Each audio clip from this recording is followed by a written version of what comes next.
वन्दितु सर्वसिद्धे ध्रुवमचलमनोवमं गदिं पते वोच्छामि समयपाहुड मीणमोसुद केवली भणिदम् नमः समयसाराय स्वानुभूत्या चकासते चित्स्वभावाय भावाय सर्वभावान्तरच्छिदे अनन्तधर्मणस्तत्त्वम् पश्यन्ति प्रत्यगात्मनः अनेकान्तमयी मूर्तिर्नित्यमेव प्रकाशिता।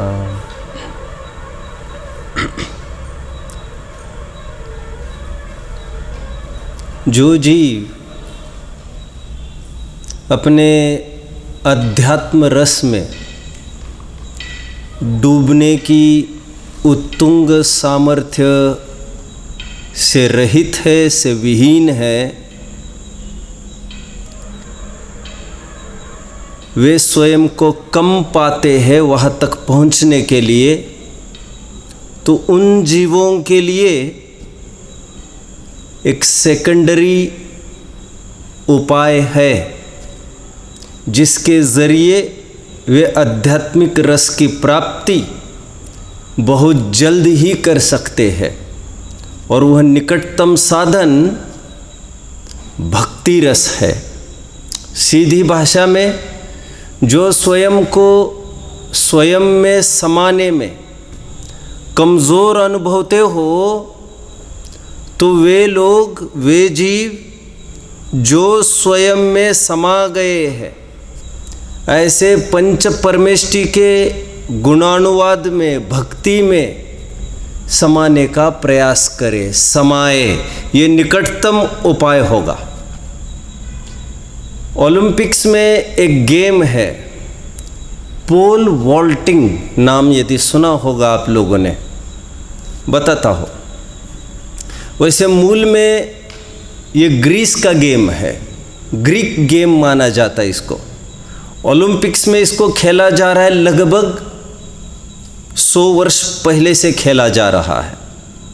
इसकी विशेषता यह है, जो जीव अपने से 4 गुना ऊंचाई पर कूदना चाहते हैं, हाई जंप में बहुत हो, जितनी हमारी ऊंचाई है उससे 1.5 गुना और कूद सकता है। लेकिन जो ये चाहते हो मैं 20 फुट, ये तो 20 फुट से भी कम आएगा, 20 फुट से भी ऊपर उछल जाओ, कोई विधि हो सकती है, and that is pole vaulting. What is pole vaulting? एक पोल लेके आता है एक आदमी, बहुत तेजी से दौड़ता आता है, और लगभग जितने पोल वॉल्टिंग फील्ड में होते हैं, लगभग वे जिम्नेशियम में मास्टर हुआ करते हैं, और उनके हाथ में एक पोल हुआ करता है। डेंजरस गेम माना जाता है, मरने की संभावनाएं है, इंजुरीज की संभावनाएं, सब संभावनाएं इसमें है, क्योंकि थोड़ा भी अंदाज चूका 20 फीट ऊपर से गिरेगा तो उसका क्या हाल होगा कौन जानता है। एक पोल है उसके हाथ में जो क्वाइट फ्लेक्सिबल रहता है, कभी भी किसी भी दिशा में मुड़ सकता है, और कार्बन का बना रहता है, बहुत सारे मेटल्स उसमें बनाकर। तो जोर से दौड़ के आता है, एक जगह रेस्ट करता है, और उसी के ज़रिए एकदम ऊपर जाकर पोल के उस तरफ कूद जाता है जहाँ पर कुशन लगा रहता है। This is pole vaulting. Sergey Bubka नाम का एक वर्ल्ड फेमस चैंपियन हुआ है इसका, उसने ये कहा है कि यदि पोल वोल्ट जिसको चाहिए कि बहुत ऊंचाई पर जाना है, वे पोल का सहारा ले, और पोल का सहारा लेकर भी आगे चलकर उस पोल को पुनः छोड़ दे, क्योंकि पोल को साथ में लेते रहने से, लेकर रहने से, बनाए रखने से भी वे उस ओर तो नहीं जा पाएंगे। निष्कर्ष, जो जीव निश्चय की प्राप्ति नहीं कर पाते हो, वो टेम्पररी रिलीफ के लिए, थोड़ी देर के लिए व्यवहार का आलम्बन ले सकते हैं। हस्तावलम के रूप में पीछे कलशों में इसको स्वयं आचार्य देव ने पुकारा है, प्राक पदव्याम कहकर, फॉर बिगिनर्स, नए लोगों के लिए जो स्वयं को असमर्थ पाते हो शुद्धात्मा में प्राप्ति के लिए, वे व्यवहार का आलम्बन ले सकते हैं। यहाँ पर व्यवहार के रूप में भक्ति को बोला जा रहा है, भक्ति को। और भक्ति रस इतना प्रचुर और गजब का रस है। आदि पुराण के रचयिता जिनसेन स्वामी भक्ति की महिमा लिखते समय एक छंद में ऐसा लिखते हैं, हे भगवान,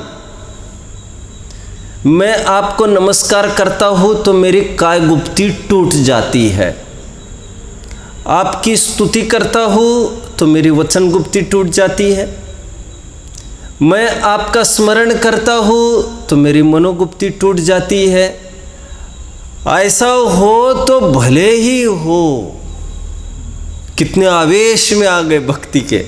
ऐसा हो तो भले ही हो, लेकिन हम आपकी भक्ति करना कभी भी नहीं छोड़ सकते। समंत भद्र स्वामी को पूछिए भक्ति के रस का आनंद। सुस्तुत्याम व्यसनम शिरोन्नति परम, क्या शब्द है उनके? एक शब्द मूल में, आई थिंक ये कल्याण मंदिर स्तोत्र का होना चाहिए, कल्याण मंदिर स्तोत्र, कुमुद चंद्र आचार्य।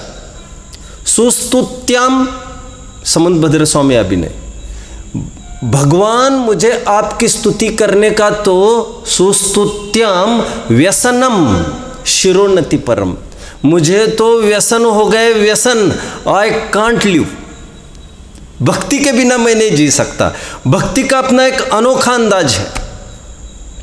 इसलिए बैजू बावरा और तानसेन के बीच में जो हुआ था एक बार, शायद फतेहपुर में, I am not very sure, तो उसके बीच में अकबर ने कराया था कंपटीशन, और उसमें यह कहा गया था कि तानसेन की म्यूजिक पर कोई भी अपनी गर्दन नहीं डोलेगा पब्लिक में, यदि डोलेगा तो तलवार छाट ली जाएगी। इतना मुश्किल होता था। भक्ति रस में अच्छे अच्छे पशु झूम जाते हैं, हिंसरा। तो ये तो हम तो मानव है।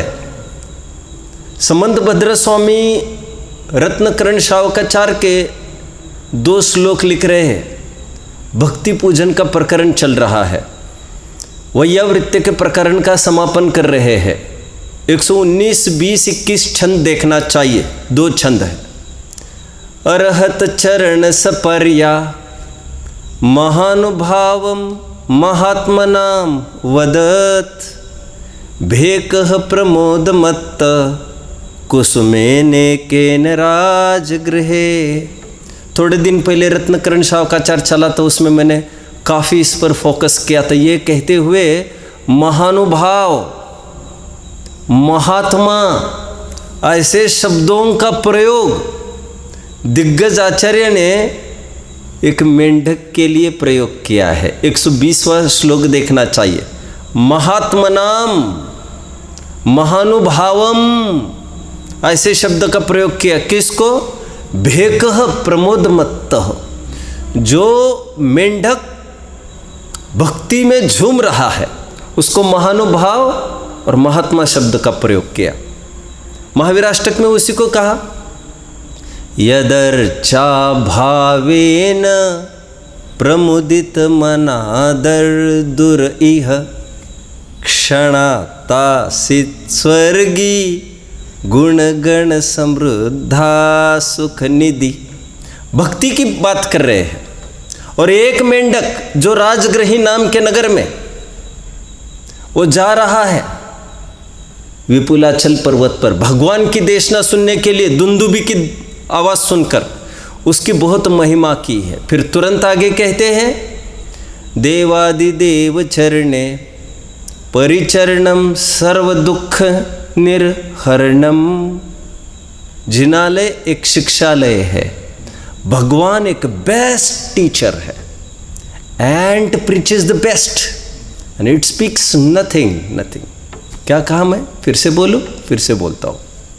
एक चींटी सबसे अच्छा उपदेश देती है, और क्या उपदेश देती है? वो कुछ भी बोलती नहीं है, निरंतर अपने काम में व्यस्त रहकर। हमारे भगवान इज लाइक ड्रिल मास्टर। मैं हमेशा कहता हूँ ड्रिल मास्टर क्या किसे कहते हैं? साइंस के टीचर कहते हैं अभी ऐसा करो, फ्लास्क लो हाथ में, फिर एक काम करो, फ्लास्क को उस बीकर पर रख दो, फिर कहते हैं एक वो रॉड लो, उस रॉड से उसको स्टरिंग करो, फिर अब ऐसा करो, फिर वैसा करो, वैसा करो। सभी टीचर्स एक उपदेशात्मक शैली की बात करते हैं, instruction. But a drill master doesn't instruct, he practices. वो कुछ सूचना नहीं देता, ड्रिल मास्टर समझ में, वो करता है कवायद, फिर उसको देखकर दुनिया करती है। हमारे भगवान एक टीचर है, और वे टीचर नहीं जिनको बोलने की आवश्यकता है, वे एक ड्रिल मास्टर है। एक प्रैक्टिस के जरिए, experience is the best teacher. यह अनुभव करेगा जीव तो वो स्वयं सीख जाएगा।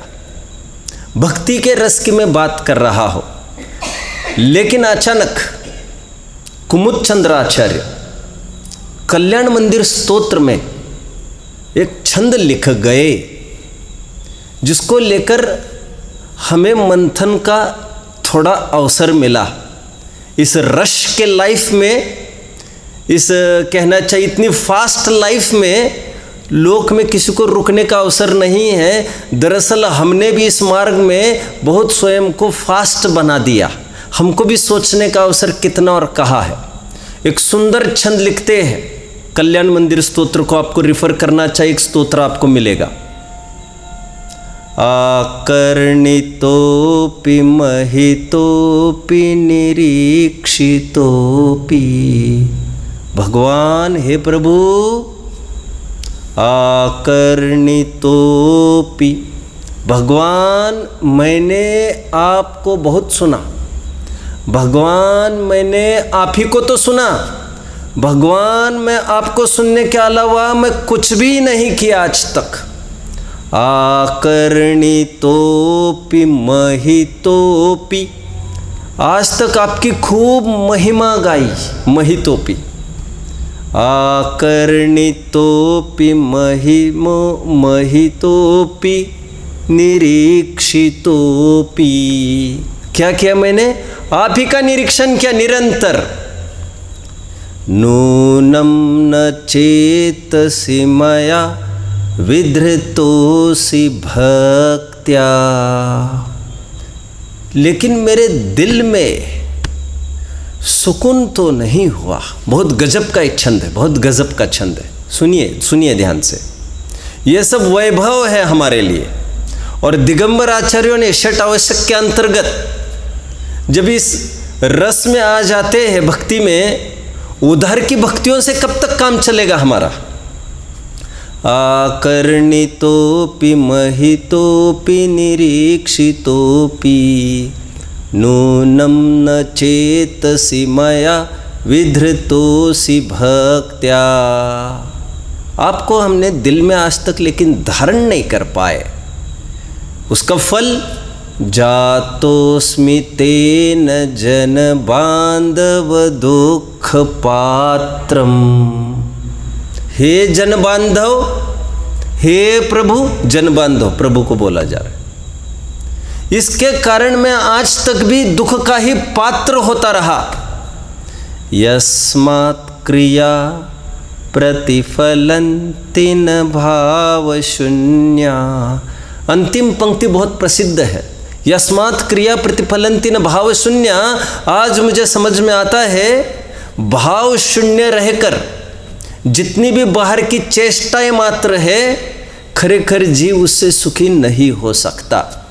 इसीलिए ये बहुत अच्छा अवसर है 26 से लेकर 33वीं गाथा तक भक्ति का एक समग्र रूप समय सार के माध्यम से हमारे सामने परोसा जा रहा है। आपको थोड़े में समझने के लिए मैं भक्ति के 4 रूप दिखाता हूँ। ये कुछ बिंदु मैं आपको दे रहा हूँ। This is to simplify the current, जो प्रकरण चल रहा है हमारा, और आपको कुछ लगे कि हमको कोई नई चीज़ दिमाग में क्लिक हो रही है। एक भक्ति तो वह है, 4 प्रकार की भक्तियाँ जिनवानी में उपलब्ध है। एक भक्ति तो भगवान को कर्ता धर्ता कहने की टोन वाली, यह प्रथम प्रकार की भक्ति। एक एक की मैं चर्चा तसल्ली से करता हूँ। भक्ति द्वितीय, उसमें करने धरने की तो बात नहीं करना, भगवान के शरीर के तरफ से भगवान का महिमा मंडन करना, शरीर की तरफ से समोशरण आदि विभूतियों की तरफ से कुल मिलाकर 42 की तरफ से, बाह्य अतिशयों की तरफ से। भक्ति नंबर 3, इसमें भगवान की भक्ति उनके अंतरंग गुणों से की जाती है। अनंत चतुष्टय आदि अनंत गुण के जरिए, 4 के जरिए, जो उनकी आत्मिक सत्ता में पाए जाते हैं, ऐसे गुणों के जरिए। वंदे तद्गुण लब्धे, जो कहना चाहते हो उस वाली, वो वाली भक्ति। भक्ति नंबर 4, जैसे भगवान परिपूर्ण है, सर्व सामर्थ्यवान है, वैसा ही मैं अपने में परिपूर्ण और सर्व सामर्थ्यवान हूँ। शक्ति अपेक्षा मैं ऐसा ही हूँ। वर्तमान पर्याय में मुझे स्वीकार नहीं हो रहा है इसका। ऐसा निर्णय करके वर्तमान की पर्याय को पामरता के लक्ष्य से हटाकर स्वयं को त्रिकाली देखने में लगाना, जिसको मैं आध्यात्मिक रस कह रहा था, यह चौथी प्रकार की भक्ति, जिसे कॉमनली हम निश्चय भक्ति ऐसा कहते हैं। अभी 4 भक्ति को मैं थोड़ा सा खोल कर दिखाऊंगा। पहले प्रकार की भक्ति मैंने बताई, भगवान को कर्ता हर्ता बताने की। जैसे खास तौर पर हम देखते हैं विनय पाठ में, पतित बहुत पावन किए गिनती कौन करे, अंजन से तारे कुधी जय जय जय जिन देव, फिर थकी बनाओ भव दधी विषय, तुम प्रभु पार करे आदि आदि आदि, खेवटे हो तुम जगत के आदि। भगवान क्या कित लाखों को उबारा है, मुझको भी उबारो तुम। इस तर्ज की जितनी भक्तियाँ है वो प्रथम श्रेणी में हम ले रहे हैं, पहले प्रकार की भक्तियों में ले रहे हैं। स्थूलतम भक्ति कहेंगे इसको हम। पतित पावन टोडरमल जी की भाषा में 222 पृष्ठ आपको देखना चाहिए, व्यवहाराभासी का प्रकरण आपको देखना चाहिए। पतित पावन, अधम उद्धारक, है ना, दीन दयाल आदि कहकर भगवान को बुलाया गया है। तो उसका यथार्थ भाव नहीं समझता, तुमको करुणानिधि समझनाथ, भगवान भरोसे पड़ा रहा, भरपूर सुखी कर दोगे तुम, सोचे सन्मुख खड़ा रहा। जैसे जैनेतर भाई है वे मानते हैं भगवान की दुआ से सब होगा, वैसा ही ये भी सब मानता है। और भगवान को भी यहाँ पर इस प्रांगण में आकर भी अभी और एक बात का थोड़ा सा ध्यान रखना, भक्ति मतलब कहना इतना तक सीमित रखना, क्योंकि ऐसी मान्यता से मिथ्यात्व नामक रोग होता है। इसकी चर्चा में थोड़ी देर बात करूंगा। यह प्रथम प्रकार की भक्ति है, यह स्थूलतम भक्ति है, और बहुत सारी विकृतियां प्रविष्ट होने की संभावना इसमें हुआ करती है। हालांकि ज्ञानी भी ऐसी भक्ति करता है, कर सकता है। भगवान आपके प्रसाद से हमको रत्नत्रय की प्राप्ति हुई, लेकिन यथार्थ मान्यता उसकी मौजूद है, तब तो जाकर इसको व्यवहार भक्ति संज्ञा मिलती है। ये तो जैन शासन है ना, एक द्रव्य दूसरे द्रव्य का कहा कर्ता बन सकता है। सर्वपल्ली राधाकृष्णन जानते हैं कौन थे, कौन रहे हैं ये? जिनके पीछे सर्वपल्ली राधाकृष्णन, जिनके पीछे हम टीचर्स डे मनाते हैं, ये एक बार कोल्हापुर में गए थे और एक भट्टारक वहाँ पर तब मौजूद थे। उनके सामने उन्होंने जाकर भट्टारक को नमोस्तु किया। राधा कृष्णन जी ने नमोस्तु किया, आदर सम्मान किया, तो उन्होंने भट्टारक जी ने उनको आशीर्वाद के रूप में यह कहा, भगवान आपका भला करे। जितने में भगवान आपका भला करे कहा, तो राधा कृष्णन जी ने लगे हाथ जो अपना स्पीच था, उस स्पीच में अपना बहुत खेद व्यक्त किया कि जैन दर्शन तो यह मानता है किसी की कृपा से कुछ होता नहीं है, आपने ऐसा आशीर्वाद कैसे दिया। और तब भट्टारक ने मंच पर भरी सभा के सामने माफ़ी मांगी थी, ये कहते हुए मेरे से गलती हुई, इसके बाद मैं इसका ध्यान रखूंगा। जैनेतर भी बखूबी जानते इस बात को कि ये इस एक द्रव्य दूसरे द्रव्य का कुछ भी नहीं कर सकता, भले ही फिर द्रव्य के नाम पर ईश्वर भी क्यों न हो। और यदि ऐसी मान्यता किसी की रहती है कि आप हमारा भरपूर सुखी कर दोगे, तो यह भी एक प्रकार का ग्रहित मिथ्या तो कहा जाएगा।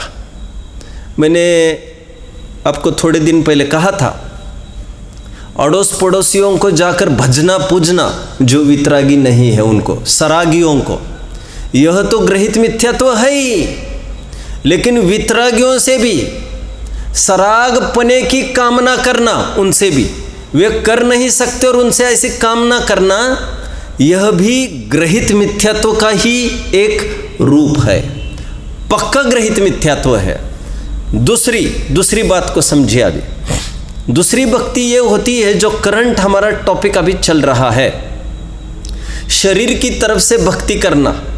जैसे कल मैंने एक दो बिंदुओं पर चर्चा की थी। कौन से बिंदुओं पर चर्चा की थी मैंने? एक आध दो बताएंगे आप मुझे कोई? मैंने किस बिंदु पर चर्चा की कल? अताम्रम यत् चक्षु लाइन को लेकर मैं बात कर रहा था, टिमकर को लेकर भी बात कर रहा था मैं। और दरअसल मुझे कल ही स्मरण हो रहा था जाते समय, एक बालक था खनियाधाना में, एडमिशन हुआ उस बालक का नाम अभी मैं उसको भूल रहा हूँ, बहुत साल निकल गए। मजाक से उसको मिचकू कहते थे सभी। वह 1 मिनट में करीबन मानना चाहिए 6-7 दफ़े मिचक लेता था। किसी के भी सामने बात करता था वो यूँ बात करता था, मिचक कर। तो उसके पिताजी को मैंने पूछा कि ये इसको डिफेक्ट क्या है, तो उन्होंने कहा नहीं इसको आदत है, ये मिचकता है, डॉक्टरों को दिखाया, सबको दिखाया। मैंने उनको ये पूछा क्या घर पर मिचकता है? नहीं कह रहे, घर पर नहीं मिचकता।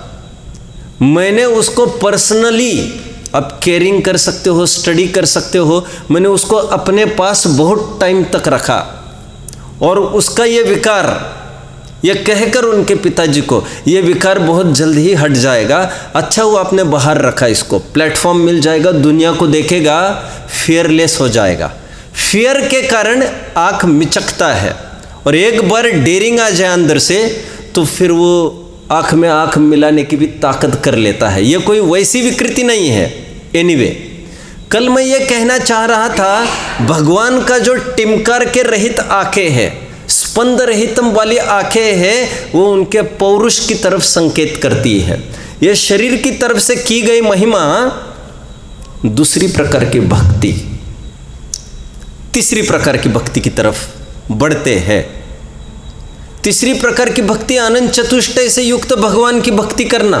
सकल गे गायक तदपि निजानंद रसलीन, ये तीसरे प्रकार की भक्ति। और चौथे प्रकार की भक्ति आत्मानुभव, शुद्धोपयोग। अब इसमें थोड़ी सी एक बात समझना, जो दूसरी और तीसरी भक्ति बताई गई है, बस ये 27, 26, 27, 28, 29 और 30 आगे देख लेंगे जो भी कुछ बात आएगी। लेकिन अभी जो करंट हमारा प्रकरण है 26, 27 और 28, 3 गाथाओं का, इन 3 गाथाओं में भगवान की स्तुति शरीर आश्रित करना व्यवहार भक्ति, और भगवान की स्तुति आत्माश्रित करना निश्चय स्तुति। समझ में आ रहा है अच्छे से? आगे चलकर इस बात को उखाड़ा जाएगा। 31वीं गाथा में एक नए मूड में खड़े होंगे आचार्य देव। फिर से समझना बात को, फिर से समझना। भगवान की भक्ति शरीर की तरफ से करना। हे भगवान, आपका शरीर दैदीप्यमान है, आदि आदि। यह भक्ति करना, यह भगवान की व्यवहार भक्ति है। व्यवहार किसे कहते हैं? 2 द्रव्य में एक पने का आरोप, जो जिसमें नहीं है और संयोग में है, वहां से कथन करना पराश्रितो व्यवहारा। ये व्यवहार ने, असद्भुत व्यवहार ने जिसे कहते हैं, ये शरीर की तरफ से, शारीरिक प्रॉपर्टीज की तरफ से। भक्तमर में और एक बहुत अच्छा छंद आया, हे भगवान, आपका शरीर इतना सुंदर है, मानो जगत में जितने भी सुंदर परमाणु है, सुंदर स्पर्श, रस, गंध, वर्ण वाले, मानो वे परमाणु सभी आपके शरीर में आकर जुड़ गए नौकर्म आहार के माध्यम से, और ये विश्व सुंदर परमाणुओं से रीता हो गया। इतने सुंदर हो आप, मोहक हो आप।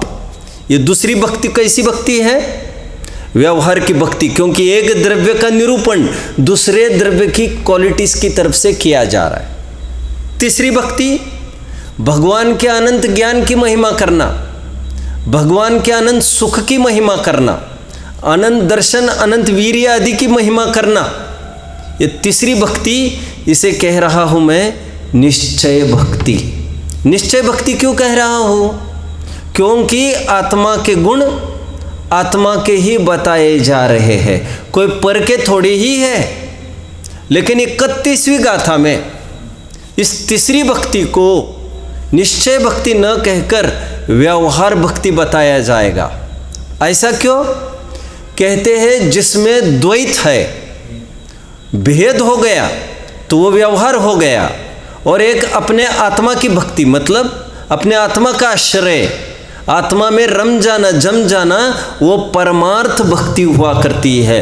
क्योंकि तुमने गुणों का भी बखान किया, यह भी व्यवहार भक्ति के दायरे में आएगा। तो इसको तीसरे प्रकार की जो भक्ति कही ना मैंने, भगवान के आत्मिक गुणों की भक्ति करना, तो इसको 2 एंगल से देखना है आपको। 31वीं गाथा और उसके बाद इसको व्यवहार पक्ष में खड़ा किया जाएगा, लेकिन फिलहाल उसको निश्चय पक्ष में खड़ा किया जा रहा है। भाई साहब, आप समझ रहे मेरी बात को?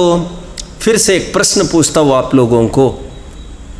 कुम्हार को हटा देते एक तरफ, मिट्टी घड़े का करता है। अक्सर मैं प्रश्न पूछता हूं, यह कौन से नए का विषय है? फिर से मिट्टी घड़े का करता है, यह कौन से नए का विषय है? जल्दबाजी करने की आवश्यकता नहीं है, वैसे उत्तर तो सही आ ही रहा है। हमको लगता है ऑल ऑफ अ सडन हम बोलते हैं मिट्टी घड़े का करता है, ये तो व्यवहार नहीं का विषय, सॉरी निश्चय नहीं का विषय है। कैसे? क्योंकि कुम्हार बोल रहे थे ना आप ऐसा कुछ, कुम्हार घड़े का करता है, यह तो व्यवहार नहीं का विषय।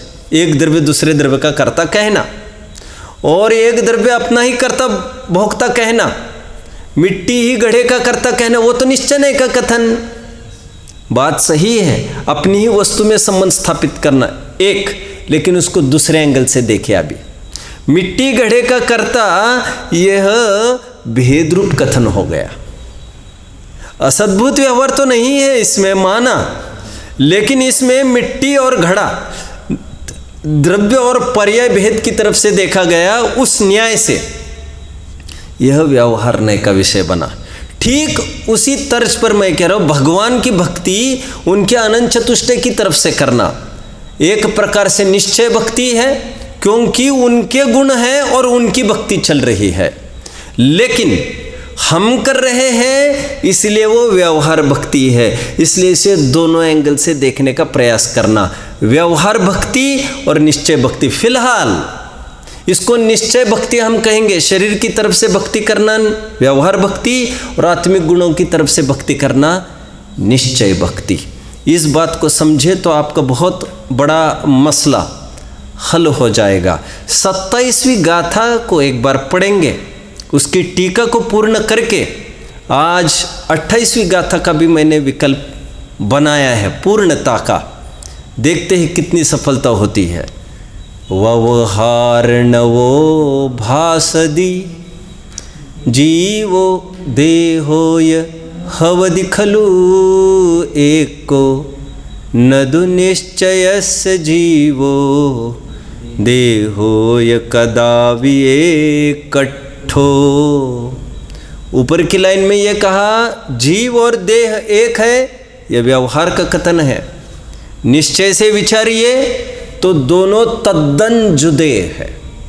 ऐसा इसलिए कह रहे 26वीं गाथा में उसका कहना था कि शरीर और आत्मा ये एक ही है, ऐसा ही प्रतीत होता है हमें, क्योंकि भक्तियाँ जितनी भी हमने पढ़ी है वे इसी तर्ज पर पढ़ी है। नाम भगवान का है और काम पूरा शरीर का आया है उसमें। इसलिए उत्थानिका आई थी, हे जीव हे भव्य तू नए विभाग से अनभिज्ञ है। जयसेन स्वामी का ये कहना था, शरीर की तरफ से भक्ति करना व्यवहार भक्ति ये साधन है, और समझना तुम्हें आत्मिक भक्ति ये साध्य है, निश्चय भक्ति है। ऐसा ही व्यवहार निश्चय का संबंध है, साधक साध्यपने का।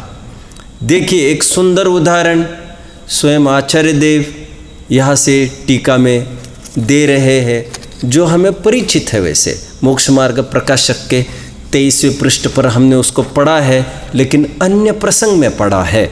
देखिए गाथार्थ पढ़ के मैं आगे बढ़ूंगा। व्यवहार नय तो यह कहता है कि जीव और शरीर एक ही है, किंतु निश्चय नय के अभिप्राय से जीव और शरीर कभी भी एक पदार्थ नहीं है। जैसे इस लोक में सफ़ेद सोने का उदाहरण दिया जा रहा है, जैसे इस लोक में सोने और चांदी को गलाकर एक कर देने से एक पिंड का व्यवहार होता है। गजब हो गए कि नहीं? क्या गजब हो गया? एक तो 1000 धातुओं मिली थी और में क्या वो एक स्वर्ण पाषाण में, उसको कितनी प्रक्रिया कर करके अलग किया। और आज ये कह रहे हैं सोना और चांदी को अलग किया गलाकर। उनको पर्पजली मिलाया गया था सोने और चांदी को। क्यों मिलाया जाता है? कोई भी ऑर्नामेंट जब बनाया जाता है तो अकेला गोल्ड उसको सस्टेन नहीं करता। गोल्ड हार्ड होने पर भी फ्लेक्सिबल नहीं है, मलिएबल डक्टाइल नहीं है केमिकल टोन में। इसीलिए उसको थोड़ा सा नमे डिज़ाइन बने, इसलिए चांदी थोड़ा कॉपर तक मिलाया जाता है, लेकिन कहाँ उसको सोना जाता है। तो फिर सफ़ेद सोना दिखा तो समझ लेना चाहिए इसमें चांदी ज़्यादा है। यदि थोड़ा सा लाल दिखा समझ लेना चाहिए, बोलिए, इसमें कॉपर ज़्यादा है। और इसलिए होता है ना, आप देखते होंगे, यदि आप जानते होंगे गोल्ड को आप देखते हैं, रेट देखिए गोल्ड का, दिल्ली में क्या रेट चल रहा है, चेन्नई में क्या रेट चल रहा है, फिर मुंबई में क्या रेट चल रहा है, यहाँ पर क्या रेट, सब जगह अलग अलग रेट कैसे होते हैं भाई साहब। और आप और सुनेंगे तो हक्का बक्का हो जाएंगे। आज भी साउथ में चलिए कौन लेके जा रहा है आपको, साउथ में जाएंगे आप तो आप पाएंगे वहाँ पर भी आधा द रेट तोला मिल जाएगा आपको गोल्ड। आधा रेट में तो कैसे मिल जाएगा? 1 तोले की अंगूठी आपको आधे रेट में मिल जाएगी जिस रेट में अभी चल रहा है। लेकिन वो 24 कैरेट थोड़ी होता है, काहे के लिए टिकट रिजर्व कर रहे हैं आप वो तो एक 22 भी नहीं रहता है, वो 20 भी नहीं रहता है, वो 18-16 कुछ कैरेट रहता है और एकदम रेडिश गोल्ड दिखता है। वो देखा होगा कभी किसी ने तो समझते होंगे। तो लाल गोल्ड, सफ़ेद गोल्ड, आचार्य देव कहते हैं गोल्ड कभी सफ़ेद और लाल थोड़ी हुआ करता है, वो तो मिश्रण की तरफ से बोला जा रहा है। समझ में आ रहा है? आगे की गाथा की भूमिका जमाता हूं मैं, लगे हाथ। बोल रहे हैं लाल, बोल रहे हैं सोना, अथवा बोल रहे हैं लाल, दिमाग में है सोना। बोल रहे हैं सफ़ेद, दिमाग में है सोना। और बोल रहे हैं सोना, दिमाग में है चांदी, दिमाग में है कॉपर, तांबा। बोलने को बोल रहे हैं सोना, लेकिन दिमाग में ख्याल में है कि इसमें इतनी इम्प्योरिटी है। ठीक उसी प्रकार जैसे सोने में मिश्रित धातुओं में सोनेपने का उपचार होता है, उसी प्रकार इस मिश्रित द्रव्यों में जीवपने का उपचार होना अयुक्तिक नहीं है, युक्ति संगत है। और ऐसा लोक में होता है, क्योंकि आत्मा की कैसे महिमा की जाए, कैसे महिमा की जाए मतलब आत्मा तो अकेला कहाँ दिखता है, तो शरीर की तरफ से की जाती है। देखिए, जैसे इस लोक में सोने और चांदी को गलाकर एक कर देने से एक पिंड का व्यवहार होता है, इसी प्रकार आत्मा और शरीर की परस्पर एक क्षेत्र में रहने की अवस्था होने से एक पने का व्यवहार होता है, एक पने का व्यवहार होता है। और एक बीच में प्रश्न, क्यों जी शरीर क्या है, निश्चय है कि व्यवहार है? होश में उत्तर देना, होश में उत्तर देना। अभी आप प्रकरण चला चुके हैं मोक्ष मार्ग प्रकाशक में, भाई साहब अभी ले रहे थे सुबह उस प्रकरण को, कि अब मैं उसको ज़्यादा नहीं खोलूँगा, अब मैं उत्तर पूछ देते समय खोलूँगा। आपका क्या कहना है, शरीर निश्चय है कि व्यवहार है? क्या है वैसे शरीर, निश्चय या व्यवहार? भाई साहब व्यवहार। बढ़िया बढ़िया। देखिए, आप एक बात को समझिए, उभयाभासी के प्रकरण पर बहुत मास्टरी होना जरूरी है। उभयाभासी के प्रकरण में टोडरमल जी समझाते हैं, भैया तुम मानते हो व्रतादि ये व्यवहार और आत्मा ये निश्चय, लेकिन मेरे भाई आत्मानुभव ये निश्चय, व्रतादि ये व्यवहार, शरीर की क्रिया वो व्यवहार, आत्मा की क्रिया वो निश्चय, ऐसा जो तुम मानते हो। लेकिन मेरे भाई कोई द्रव्य ही तो पर्टिकुलरली कोई नए रूप नहीं होता, नए तो देखने के एक नजरिए को, बोलने की एक शैली को बोलते हैं, किसी द्रव्य पर सील थोड़ी लगी है। Let I clear, I will simplify. देखिए फिर से, शरीर व्यवहारिक निश्चय है। भाई साहब अभी सुनिएगा जरा, है ना, शरीर न व्यवहार है न निश्चय है, न तो ज्ञान के अंश है, शरीर तो पुद्गल है, शरीर तो ना निश्चय है ना व्यवहार है, शरीर तो शरीर है, अजीव तत्व है। एक पॉइंट 1, पॉइंट 2, शरीर को शरीर कहना क्या है? शरीर को शरीर जानना ये क्या है? ये क्या है? यह क्या है? कोई तो उत्तर दे दीजिए, आप बताइए ये क्या है? हाँ, निश्चय। आप फंसे नहीं हैं, ठीक है, पुरुषार्थ से नहीं फंसे हैं कि योग बन गया, क्या हो गया? शरीर को शरीर जाना, शरीर को शरीर कहना, भाई साहब ये निश्चय का विषय है। निश्चय का विषय शरीर भी हो सकता है क्या? अरे जो वस्तु है उस वस्तु को उसी का कहना, ये निश्चय का विषय। आगे बढ़ता हो, शरीर को जीव कहना ये व्यवहार नहीं का विषय है। शरीर को मतलब शरीर भी है, शरीर को शरीर कहना निश्चय नहीं, जानना भी ले लेना। शरीर को जीव कहना या जानना यह व्यवहार का विषय। शरीर स्वयं में अपना कुछ नहीं है। आगे बढ़ता हूं मैं थोड़ा सा। शरीर को हमने पूरा आरोपण किया जीव की तरफ से कि यह जीव है आदि आदि, तो यह आएगा व्यवहार का कथन। अभी आत्मा, आत्मा क्या है? निश्चय का व्यवहार। इसमें भी 3 पॉइंट्स लगेंगे। आत्मा भी ना निश्चय है ना व्यवहार है। आत्मा तो एक द्रव्य है, अनंत गुणों का पिंड है। आत्मा को आत्मा कहना या जानना निश्चय नहीं। आत्मा को अनात्मा जानना या कहना व्यवहार नहीं का विषय। आत्मा को शरीर कहना व्यवहार नहीं का विषय। हालांकि इसका प्रयोग जिनवानी में नहीं है। शरीर को जीव कहने की तो बात करते हैं, जीव को शरीर कहने की बात भला क्यों करेंगे? उससे कौन से प्रयोजन की सिद्धि होगी? शरीर को जीव तो इसलिए कहा क्योंकि सीधा जीव दिख नहीं रहा था और शरीर परिचायक था जीव का। अंदर के बाहर की एक एक एक्टिविटी अंदर की तरफ के संकेत करती है। अब जानते हैं मुनिराज बैठकर भोजन नहीं कर सकते। अब जानते इस बात को? जानते भोजन छोड़िए, थोड़ा और बैठना भी छोड़िए, थोड़ा घुटना झुक जाए अंतराय, थोड़ा सा टेकल टिक जाए कहीं अंतराय, आहार का त्याग कर देते। 32 अंतराय 46 दोषों का आपको पढ़ना चाहिए। क्यों साहब? इससे क्या होगा? इससे अंदर की शिथिलता नापी जाती है। शरीर की क्रिया कोई शरीर की क्रिया के लिए थोड़ी जाएगी देखी, उसके बहाने आत्मिक पुरुषार्थ को नापा जाता है। और मुनिराज ने प्रतिज्ञा ली थी पहले दिन, 28 मूल गुण में 7 शेष गुण में एक गुण है, बोलिए स्थिति भोजन। स्थिति भोजन उसका अर्थ यह है, उन्होंने प्रतिज्ञा ली थी जब तक मेरे जंघा बल में ताकत है, अंजुली को जोड़ने की ताकत है, तभी तक मैं आहार ग्रहण करूंगा। यदि खड़े रहने की ताकत नहीं है तो आहार ग्रहण नहीं करूंगा।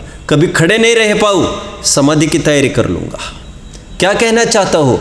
शारीरिक स्थितियों को देखकर आत्मिक बात की आकी जाती है। ये 3 बातें मैंने कही, ये भी 3 बातें कही। अब और एक एक पॉइंट कहूँगा मैं। आत्मा में कौन सी 3 बातें कही मैंने? आत्मा ना निश्चय है ना व्यवहार।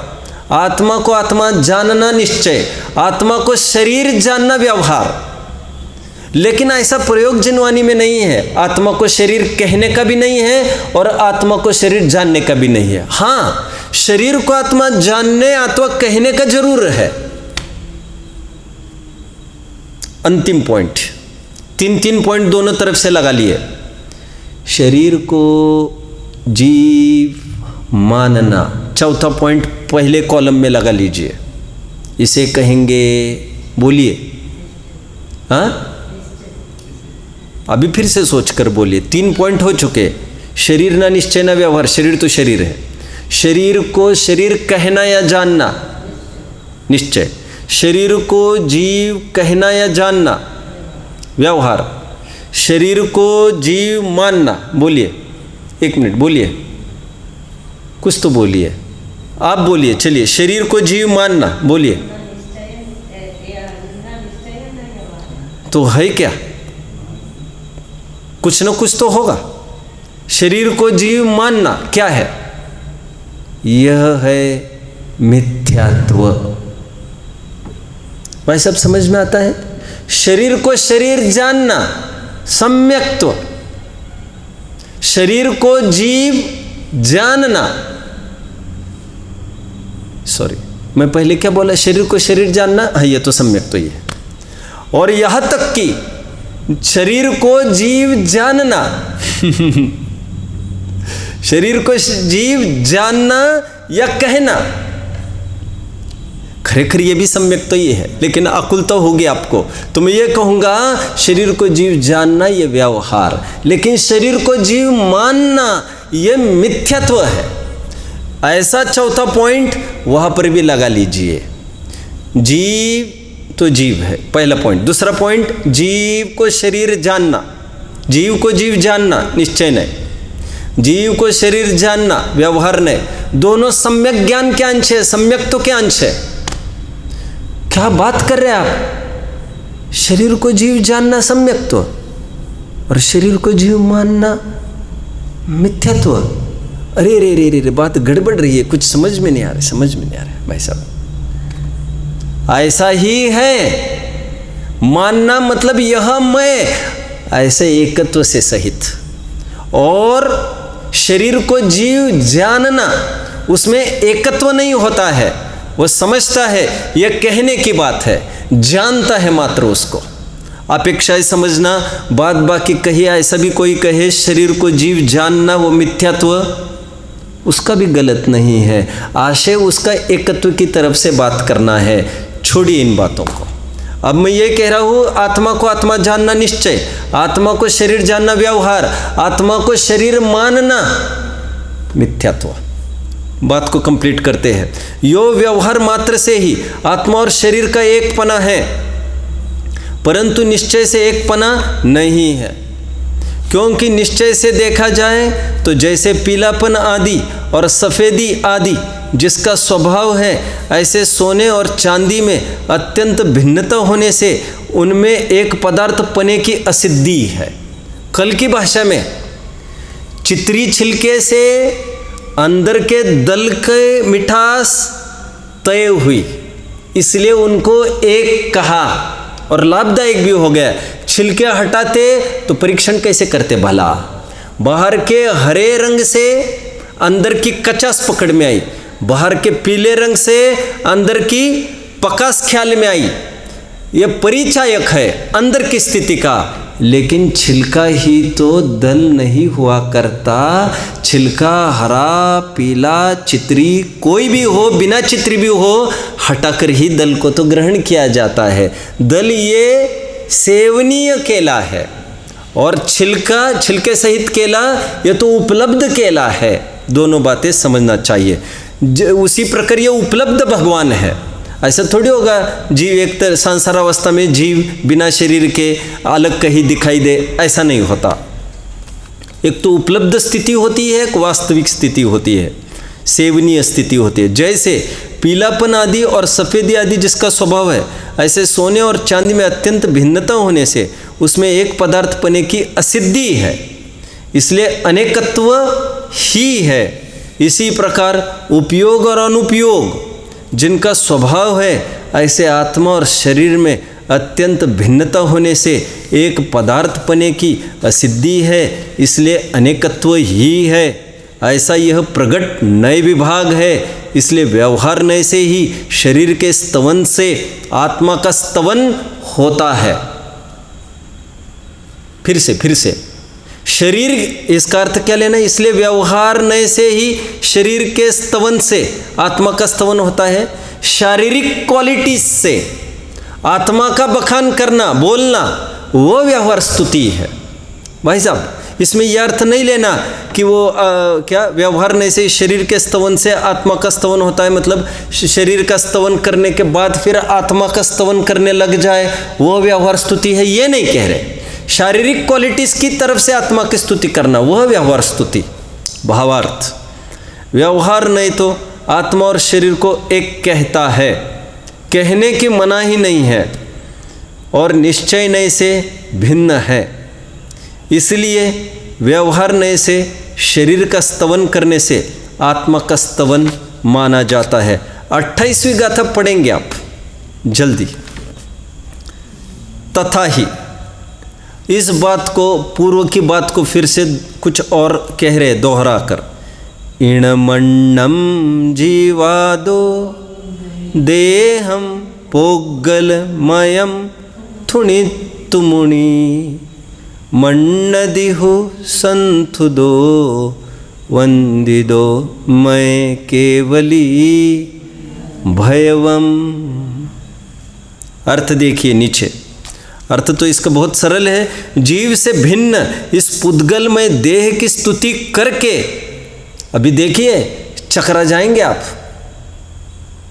इस देह की स्तुति करके ज्ञानी साधु क्या मानते हैं? ऐसा मानते हैं कि मैंने केवली भगवान की स्तुति की और वंदना की। क्यों जी? आपको प्रश्न पूछता हूं मैं।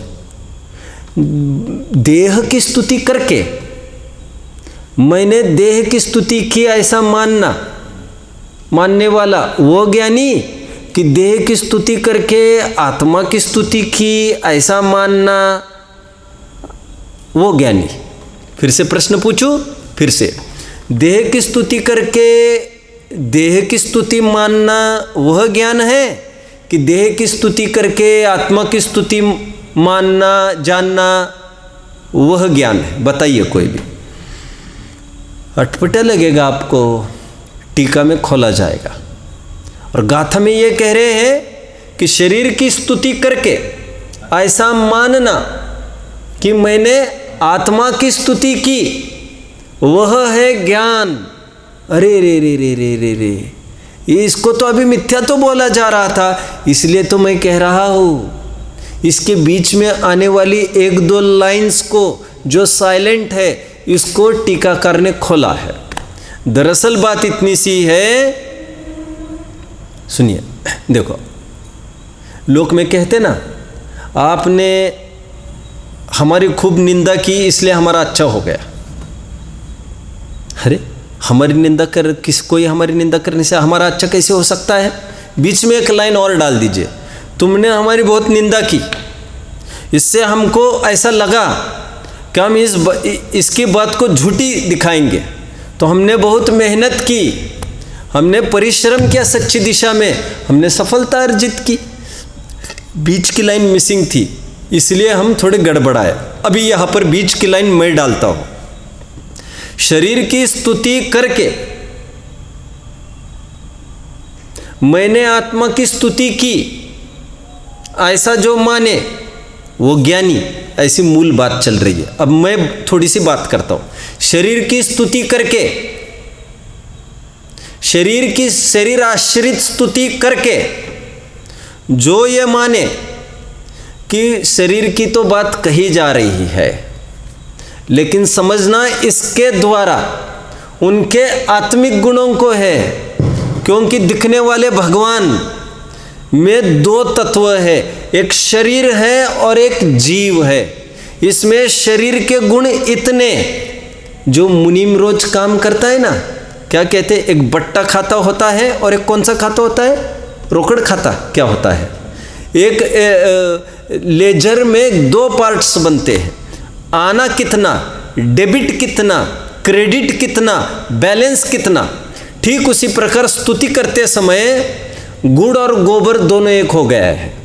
अभी हमको काम ये करना है, शरीर आश्रित भक्ति ये केवल कहवत की है, परमार्थ में भगवान शरीर वाले नहीं हैं, ऐसा वे जानते हैं। और जितने आत्मा के गुण बताए गए हैं वे तो भगवान की परमार्थ भक्ति है, ऐसा वे जानते हैं। तो शरीर की भक्ति करके, शरीर की महिमा करके वे शरीर पे लट्टू नहीं है, वे उसके जरिए देख रहे उनकी आत्मा को, उनके अनंत चतुष्टय को, नासाग्र दृष्टि की महिमा कर रहे हैं मुंह से, लेकिन अंदर से जान रहे हैं उनकी निष्प्रहता को, वितरागता को। महिमा वितरागता की आ रही है, बोल रहे हैं नासाग्र दृष्टि, तुमको दिख रही है या बाहर की दृष्टि, वे उनको दिख रही है अंदर की दृष्टि। तो वचन बाहर के शरीर के हैं, लेकिन उनकी मान्यता में पूरा अंदर का आत्मा देख रहे हैं वे। इसलिए उनकी भक्ति, उनका जो ऐसा मानना है वह है सम्यक ज्ञान, क्योंकि वो आत्मा को ही आत्मा मानते हैं। समझ में आया? जैसा कहते ना, नंगे कही के, उचक्के कही के, लुच्चे कही के, पापी कही के। तो हमने पापी कहा, हमने हंसे क्यों? हमने पापी का वो अर्थ लगाया ना पर्टिकुलर, पाप का खंडन करने वाला, पाखंडी। हमने पाखंडी का क्या अर्थ लगाया? पाप का खंडन करने वाला। लुच्चा, केस का लोच करने वाला, आदि आदि। नंगा मतलब सबसे रहित, द्रव्य कर्म नो कर्म भाव कर्म से रहित। अर्थ परमार्थ का लगाया और उसको देखकर खुशी मना रहे हैं। लोक के प्रचलित अर्थ को लेकर खुशी नहीं मनाई जा रही, लेकिन दुनिया कैसे जाने। उसी प्रकार लोक प्रचलित नासाग्र दृष्टि को देखकर आनंद नहीं आ रहा है। जान तो हम आत्मिक वैभव हो रहे हैं, उसको लेकर खुशी है। इसकी टीका हम कल पढ़ेंगे। ओम नमः।